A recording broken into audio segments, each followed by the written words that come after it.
Sarah froze mid-bite of her granola bar. The rustling grew louder, closer. Her heart hammered. "Don't move," whispered Tom, pointing at the massive black bear just 20 feet away. Sarah's mind raced through bear safety rules. Play dead? Make noise? Run? Instead, she burped. Loudly. The bear tilted its head, curious. Sarah burped again, this time on purpose. The bear burped back.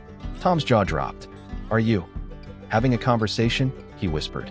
The bear ambled away, seemingly satisfied with their exchange. Sarah grinned triumphantly.